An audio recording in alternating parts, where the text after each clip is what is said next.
오늘 우리 사도행전 13번째 시간입니다. 사도행전 6장 전체입니다. 6장 1절부터 15절까지 함께 나누신 말씀 제목은 질서를 위하여 제목으로 함께 나누도록 하겠습니다. 우린 지난주에 5절을 했죠. 17절부터 42절까지 했습니다. 감옥이라는 것에 대해서 주제를 가지고 했는데, 우리는 이 환경을 우리가 신앙생활에 있어서 하나의 감옥으로 표현을 하고 함께 나누었습니다. 그것은 왜 그럴 수밖에 없느냐면, 세상에 감옥이 될 수밖에 없느냐면 시기가 가득하여.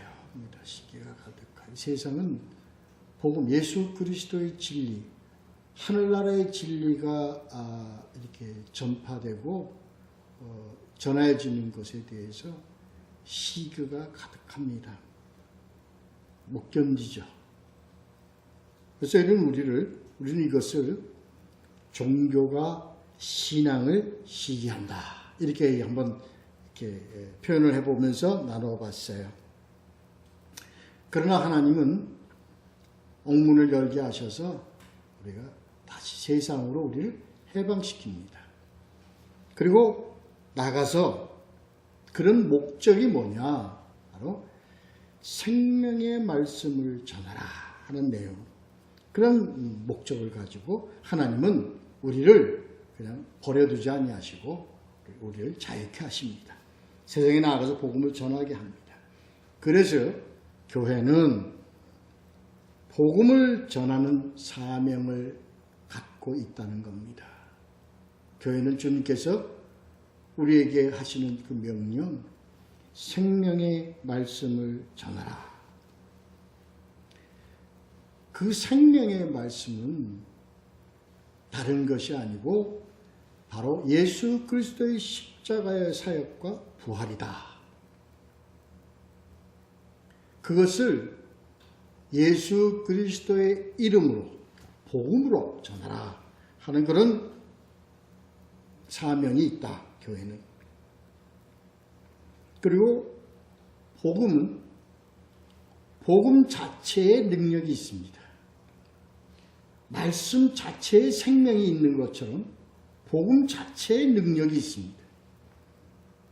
그래서 그 복음을 우리가 믿고 배우고 복음에 따라서 우리가 이렇게 더 하나님을 알게 됨으로 인하여 이적과 기사와 그리고 이 위로가 더불어 일어난다.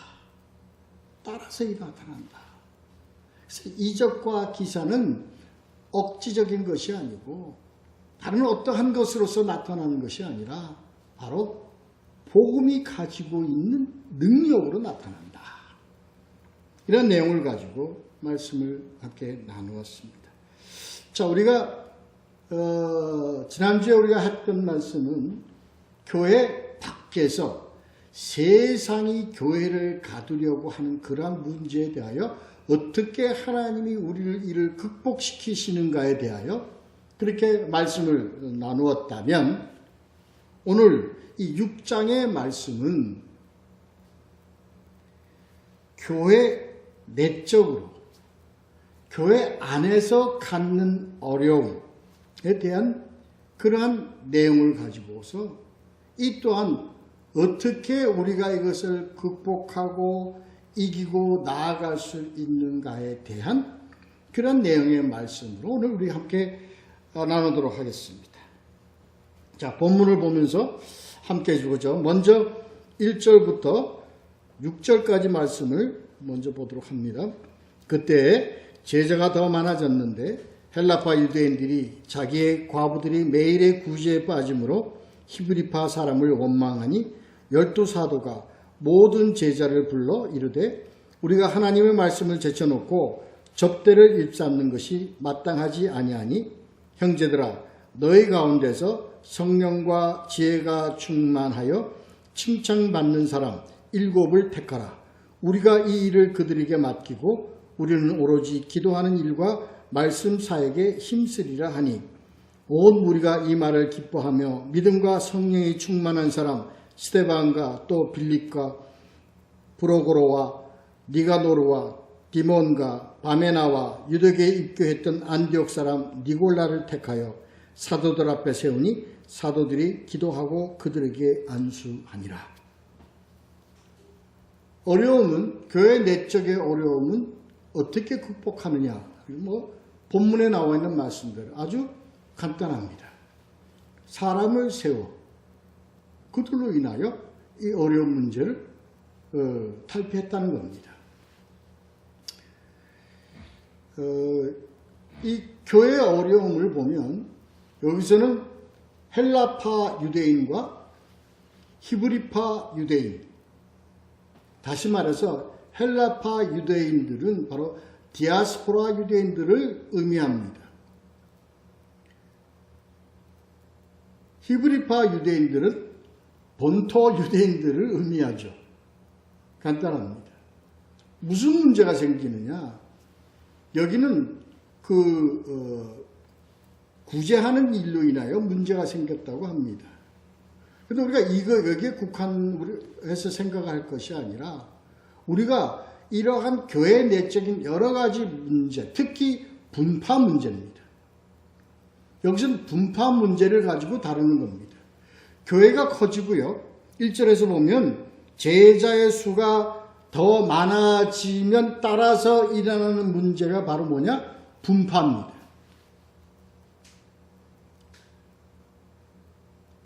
그래서 그것이 본토 유대인들, 히브리파 유대인들에서 헬라파 유대인들이 모임으로 인해 가지고 제자의 수가 더 많아짐으로 따라서 이런 자동적으로 생기는 문제가 있는데 그것이 바로 분파 문제입니다.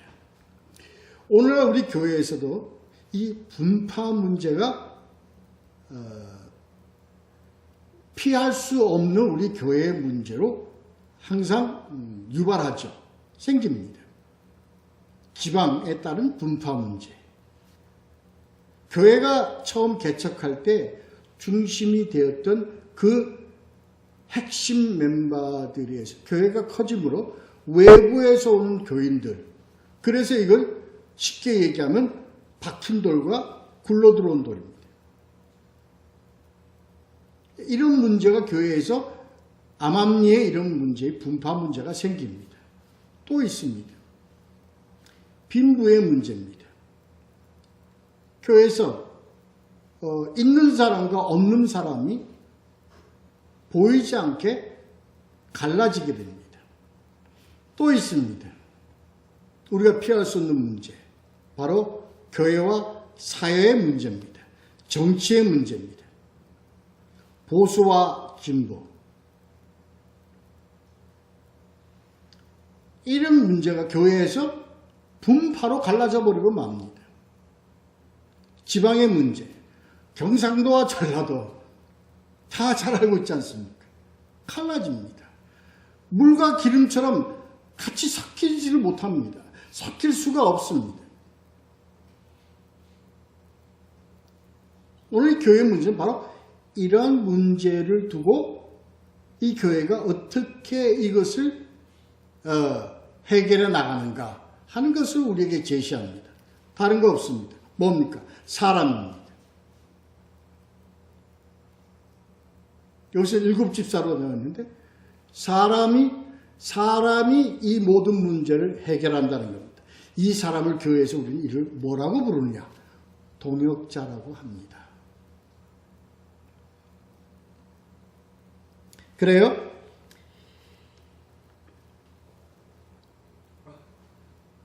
교회와 세상이 다를 것이 없다. 교회가 세상이 그렇게 분파로 가는 것이 교회에서는 그렇게 되어서는 안 되는데 교회에서도 이것을 막을 수가 없이 이런 분파가 막 생깁니다. 어떻게 해결을 해야 되나요? 우리가 가지고 있는 교회 문제가 어떻게 해결을 해야 되느냐? 여기 나와 있듯이 너희 가운데 첫째, 성령과 지혜가 충만하여. 성령이 있고, 둘째, 지혜가 있고, 셋째, 어떻게? 칭찬받는 사람입니다. 이걸 우리가 어떻게 이해를 해야 됩니까? 성령과 지혜가 충만하다. 성령은 바로 하나님의 영, 성령의 인도함을 받은 자라는 것은 어떤 것을 의미합니까? 순종하는 자입니다. 뭐에 순종하는 자입니까? 하나님의 뜻에 순종합니다. 하나님의 뜻에 순종한다는 것은 무엇을 의미합니까? 바로 복음에 순종하는 자입니다. 순응이라고 해야 더 표현이 정확하겠죠. 순응하며 가는 자입니다. 화평하라, 화목하라 하는 말씀에 순종하는 자입니다. 복음에 순종하는 자는 화평케 하는 자입니다. 복음에 순종하는 자는 화목케 하는 자입니다.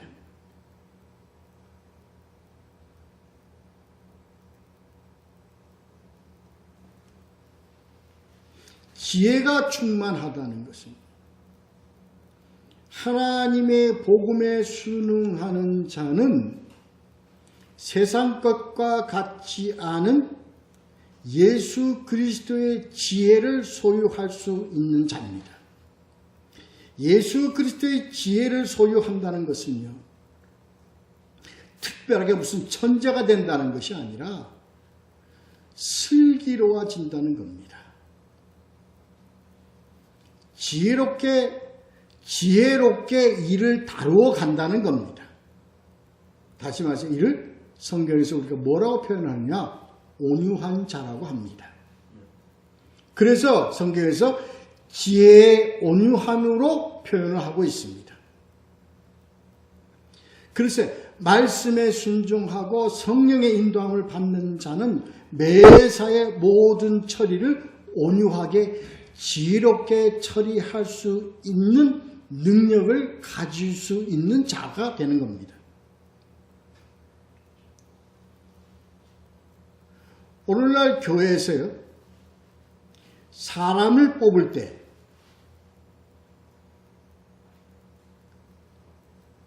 어디다 기준을 하여 사람을 뽑습니까?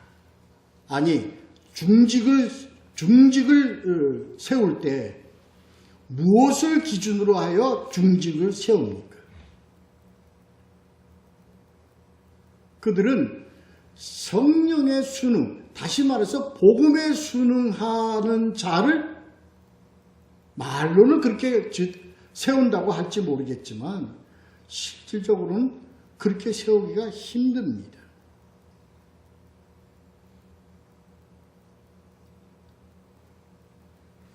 비판적인 얘기는 여기서 더 이상 하지 않겠습니다.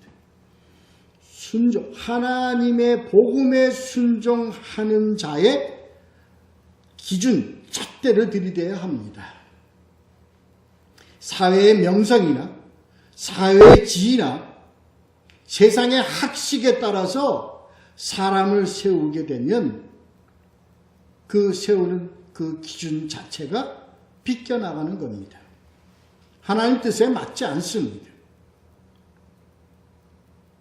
특히 대형 교회가 크면 클수록 복음의 순종보다는 사회적 지위, 사회적인 그 환경에 더 기준을 두고 뽑는 비중이 더 큽니다. 이것을 우리가 부인할 수가 없습니다. 여기에 오히려 이러한 교회 내적으로 생기는 문제를 해결하는 것이 아니라 오히려 그들은 세상의 모든 지식과 세상의 모든 그런 것을 권력과 그러한 지위를 끌어들여서 교회를 뭘로 만들어가요? 세상으로 만들어가 버리는 주범이 되고 맙니다. 우리는 이것을 아주 조심해서 다뤄야 될 문제라고 봅니다. 두 번째, 지혜가 충만하다. 그러한 자가 지혜가 충만하게 일을 처리할 수가 없죠. 그들은 더욱더 자기와 견해가 같은 거예요. 자기와 같은 동향, 자기와 같은 어떤 신분을 가지고 있는 자들에게 편중되어서 교회의 모든 파당을 이끌어갑니다.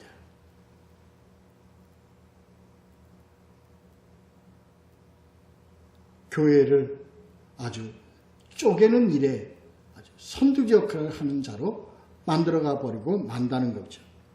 세 번째, 칭찬받는 사람입니다. 칭찬받는 사람은 무엇을 의미하나요? 성경에서 이를 덕 있는 자라고 표현합니다. 이건 인품, 인격입니다. 이 인품과 인격은 바로 하나님의 자녀로서의 인품과 인격입니다. 다시 말해서 예수 그리스도의 성품을 닮은 자입니다. 예수 그리스도의 성품을 닮아가는 자는 누구로부터? 모든 사람으로부터 칭찬받는 자입니다.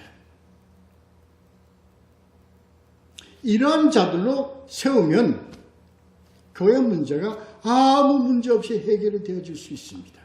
왜냐고요? 그들은 복음을 알기 때문에 화목케 하는 직분을 지킵니다. 화평케 하는 직분을 지킵니다.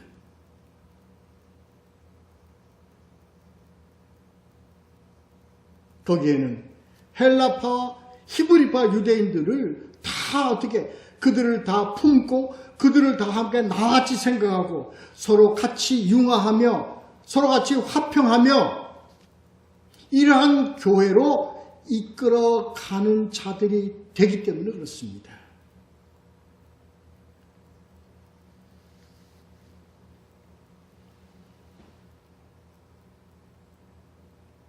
그래서요. 그러한 사람들을 뽑는 것이 바로 해결 교회가 바로 가게 하는 그러한 지혜로운 길이 되는 겁니다. 그래서 교회가 어떻게 했어요? 이 말을 기뻐하며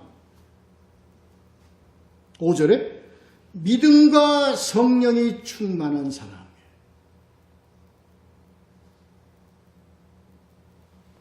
여기에 핵심 포인트가 있는 겁니다. 그래서 복음에 순종하고 지혜가 충만한 자를 뽑는 것이 교회에 얼마나 중요한 것인가를 우리는 깊이 명심해야 합니다. 여기에 물질을 내놓을 수 있는 능력이 있는 사람을 뽑았습니까? 잘 사는 사람을 기준으로 해서 뽑았습니까? 사회적 지위가 있는 사람을 기준으로 해서 뽑았습니까? 근데 오늘날 교회에서 장로를 세우는, 안수집사를 세우는, 권사를 세우는 기준이 뭔가요?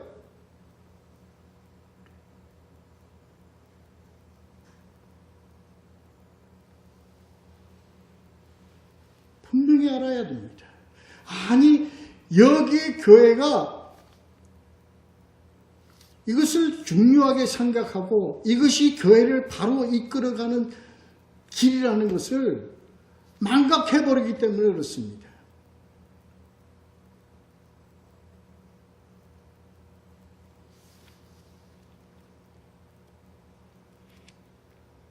그래서요, 어떠한 자가 나옵니까? 거기는 7사람이 나옵니다. 그 7사람 중에는요, 다 그렇게 성령이 충만하고 지혜가 충만한 사람을 다 뽑았어요. 스데반, 빌립, 나중에 누구까지요? 니골라까지예요. 니골라가 누굽니까? 성경에 의하면 뭐예요? 배신자입니다. 다시 말해서 이단입니다. 그러한 가운데서도 지혜가 충만하고 성령이 충만한 사람을 뽑는 가운데서도 누가 생겨요? 이런 차가 생기는 거예요. 어쩔 수 없습니다. 왜? 항상 주님이 하시는 길 바로 옆에 항상 누가 같이 더불어 같이 가느냐? 사단이 더불어 같이 있기 때문에 그렇습니다. 이거는 바로 12제자의 유다가 있는 거와 유사한 겁니다. 부인할 수가 없습니다.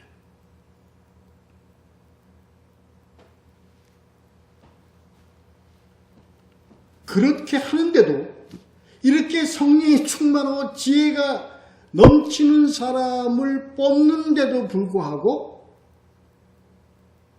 교회는 어떻게 합니까? 늘 이런 배역자, 이단자 함께 있게 된다는 것을 우리는 교훈을 삼아야 됩니다. 이거는요, 왜 하나님은 그러실까? 그런 시각으로 우리가 봐서는 안 됩니다. 그러므로 우리는 항상 끝까지 분별력을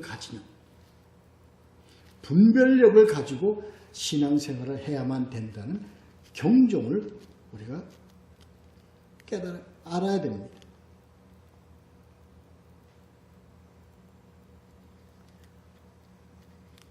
그래서 히브리서에 나오잖아요. 성령을 한번, 은혜를 한번 맛보고도 배신하는 자들. 다시 니골라를 지금 얘기하는 겁니다. 계시록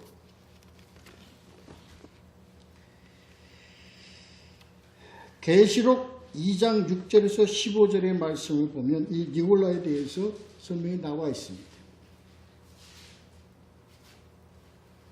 니골라 당이라고 표현되어 있습니다.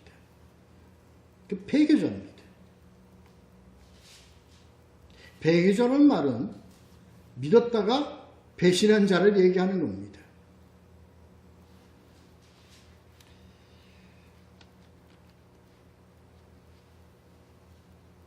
또 하나, 여기서 우리는 그 일곱이라는 그 숫자에 대해서, 여기서 일곱이라는 숫자의 의미는 다른 의미가 없습니다. 이러한 일을 감당하기에 온전한 자, 수를 얘기하는 겁니다. 그것이 2명일 수도 있고 3명일 수도 있고 7명일 수도 있는 겁니다. 그 숫자, 7이라는 숫자에 우리는 구애받아서는 안 되고 숫자가 의미하는 그 의미에 우리가 의미를 생각해야 됩니다. 단 2명이 됐든 3명이 됐든 온전하게 일을 감당할 수 있는 수를 의미하는 겁니다.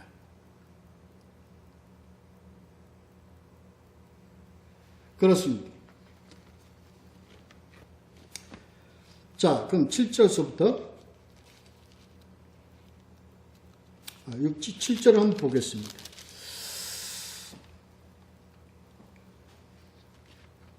하나님의 말씀이 점점 왕성하여 예루살렘에 있는 제자의 수가 더 심히 많아지고 허다한 제사장의 무리도 이도에 복종하니라.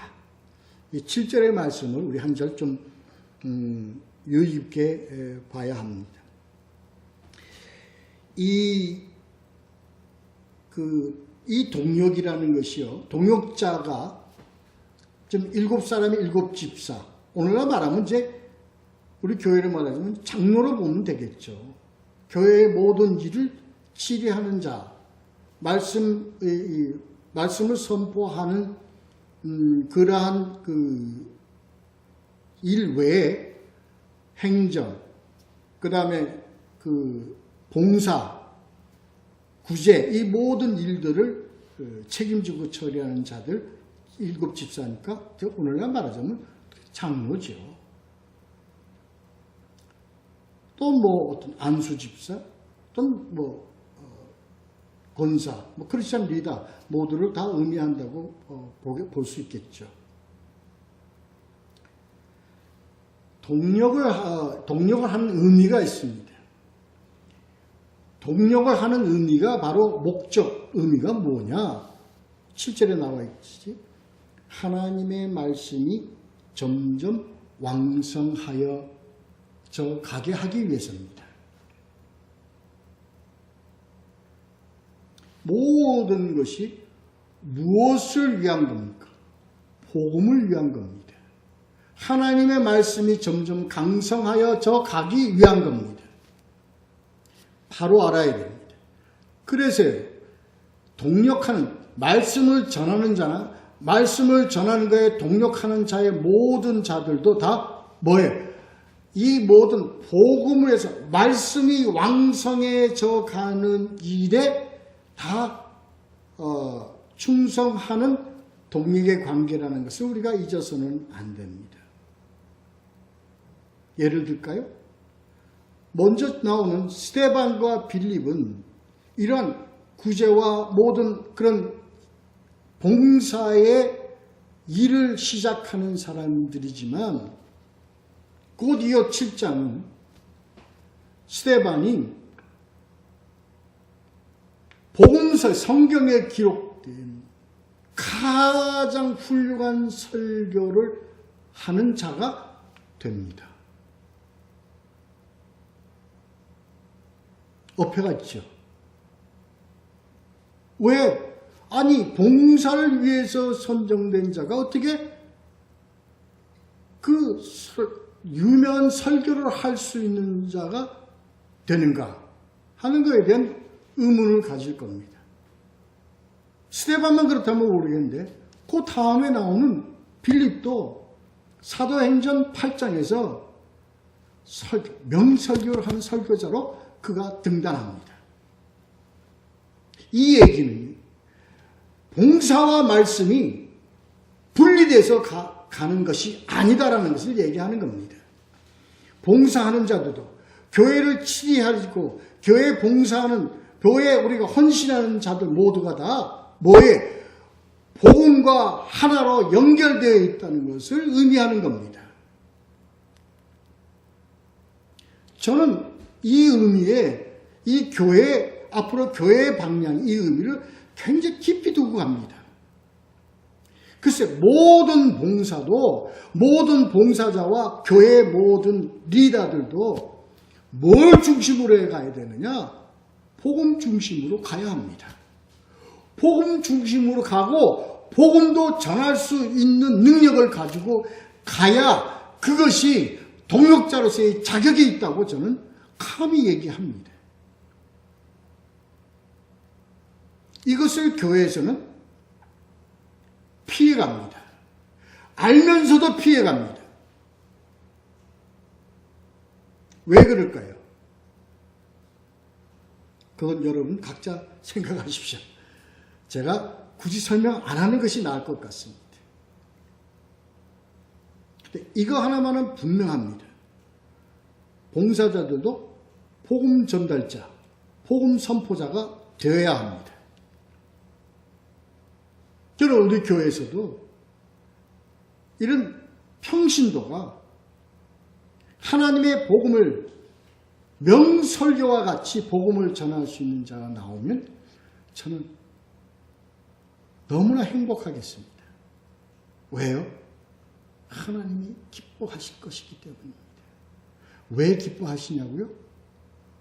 좀 오늘 이 본문의 15절, 나중에 15절에 보시면 하나님의 기뻐하심이 나타나는, 증명하는 증거가 여기에 있습니다. 15절에 보면 그의 얼굴이 뭐와 같더라? 천사의 얼굴과 같더라. 천사의 얼굴과 같다고 하는 얘기는요, 그가 천사라는 게 아닙니다. 하나님이 그와 함께 계신다는 것을 표현하는 의미가 있는 겁니다. 어떤 의미요? 하나님이 그와 함께 하시는 건요, 오늘 우리 예배 시할 때 우리가 이 예배 시간 시종, 이게 충만하다는 것은 뭘 의미하냐면요, 하나님이 함께 계신다는 거예요. 하나님이 함께 계시고, 두 번째 뭐예요? 하나님이 기쁨으로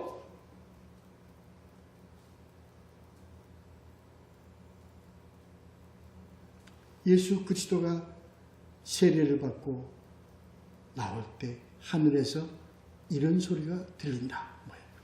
이는 내 기뻐하는 자요, 내 사랑하는 아들이다.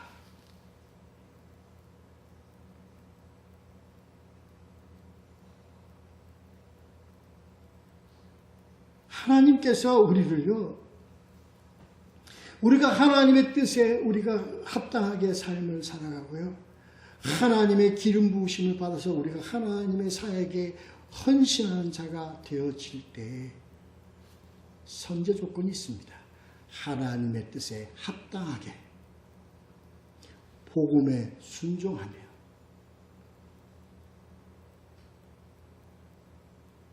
하나님의 성품 지혜롭게 우리가 모든 매사의 일을 행하며 인품과 덕이 있는 자로서 우리가 삶을 살아가는 하나님이 그와 함께 계시되, 뭘로 그와 함께 계시느냐?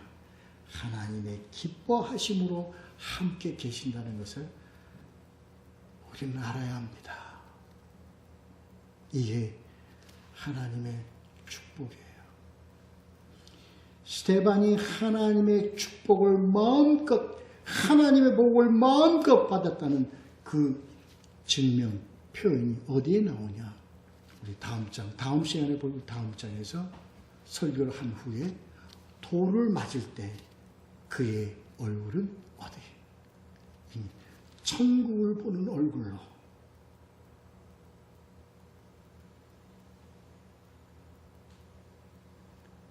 이게 바로 하나님이 우리에게 주시는 복입니다.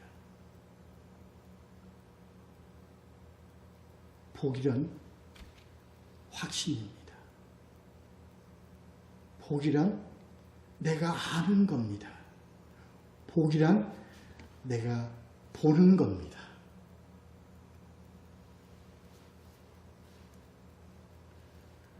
지저스 크라이스트에 대한 이것에 대해서는 내가 들은 바요, 본 바요, 손으로 만진 바라.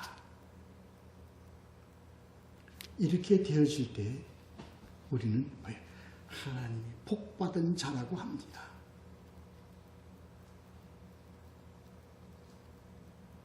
애통하는 자, 심령이 가난한 자, 복 있는 자라. 그들은 뭘 볼 것이요? 천국을 볼 것이요.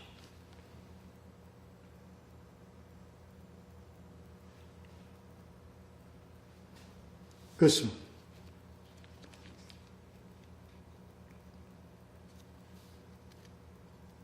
8절서부터 15절까지 읽고 마치도록 하겠습니다. 스데반이 은혜와 권능이 충만하여 큰 기사와 표적을 민간에 행하니 이른바 자유민들, 즉 구레네인, 알렉산드리안, 길리기아와 아시아에서 온 사람들의 회당에서 어떤 자들이 일어나 스데반과 더불어 논쟁할세 스데반이 지혜와 성령으로 말함을 그들이 능히 당하지 못하여 사람들을 예수에게 말하게 하되 이 사람이 모세와 하나님을 모독하는 말을 하는 것을 우리가 들었노라 하게 하고 백성과 장로와 서기관들을 충동시켜 와서 잡아가지고 공회에 이르러 거짓 증인들을 세우니 이르되 이 사람이 이 거룩한 곳 율법을 거스려 말하기를 마지 아니하는도다. 그의 말에 이 나사렛 예수가 이곳을 헐고 또 모세가 우리에게 전하여 준 규례를 고치겠다 함을 우리가 들었노라 하거늘 공회 중에 앉은 사람들이 다 스데반을 주목하여 보니 그 얼굴이 천사의 얼굴과 같더라. 보고 마치도록 하겠습니다. 제 보면요, 7절에서 보면 우리가 교회가 점점 왕성해져가요. 이게 바로 뭐를 얘기하느냐? 교회 성장을 얘기하는 겁니다. 교회 성장이란 무엇을 의미하느냐? 하나님의 말씀이 왕성하여져 가는 것이 교회 성장이다. 또 교회 성장이란 하나님의 말씀이 왕성하여 감으로 뭐의 수가 더 많아져? 제자의 수가 더 많아지는 자다. 제자란 무엇이냐? 예수 그리스도의 십자가의 도를 따라가는 자들이다.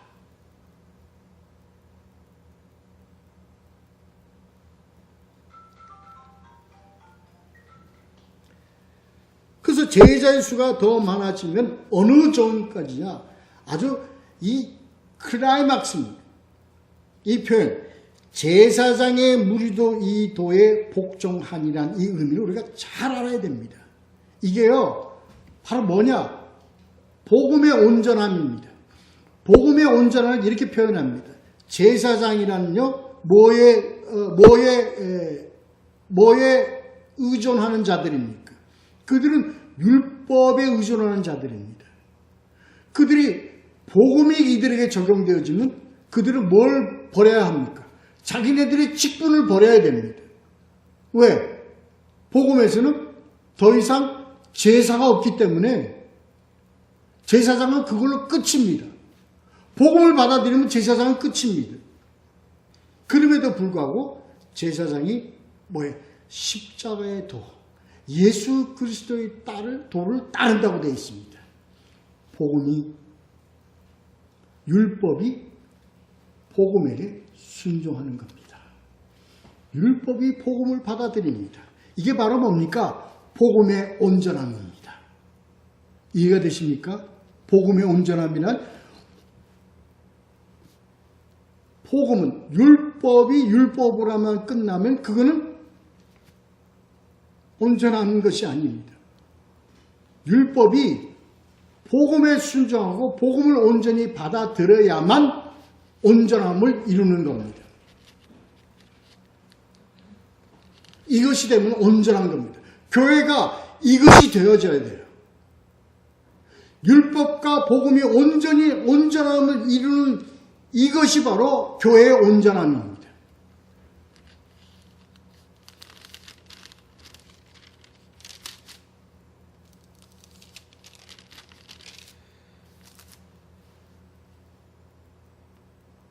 오늘날 교회는요, 율법이 강하게 나타나는 교회가 있고요, 율법을 아주 무시하는 교회가 있습니다. 양쪽 다 온전하지 못한 교회입니다. 오늘날 교회는 율법과 복음이 혼연치가 돼서 하나가 되어야 되는 것이 바른 교회의 길입니다. 그래서 바울이 이렇게 얘기했죠. 사랑은 율법의 완성입니다.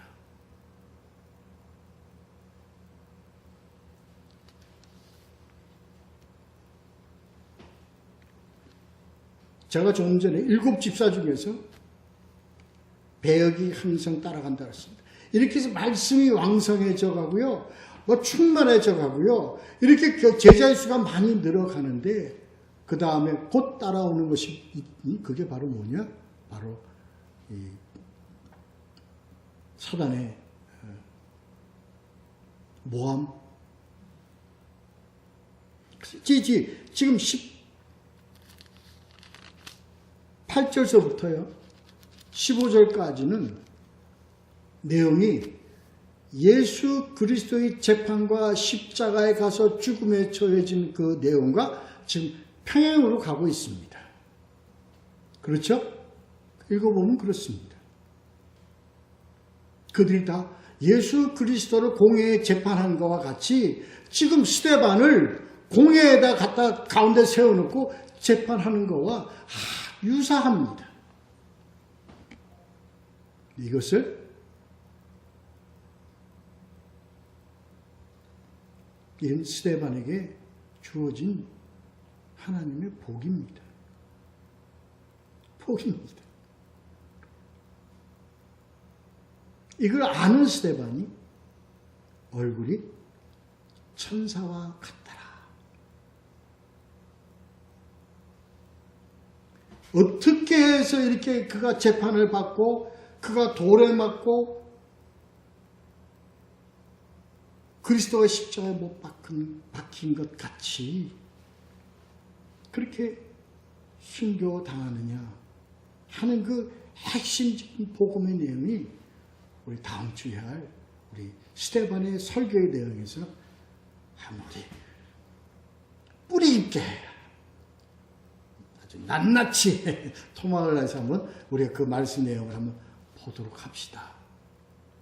이 한 편의 설교로 끝난 이 스데반이 그 짧은 한 편의 설교 내용에 의해서 그는 하나님으로부터 천국을 보고 주님을 만나는 그런 복된 축복으로 복으로 인생을 마친 내용이 우리 7장에서 이어지고 있습니다. 그 이전에 그가 그렇게 될 수 있었던 것은 그는 성령이 충만한 자요, 지혜가 충만한 자요,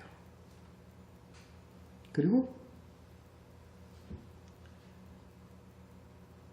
칭찬받는 자였다는 것을 알고 우리도 성령 충만함으로 복음에 순응하며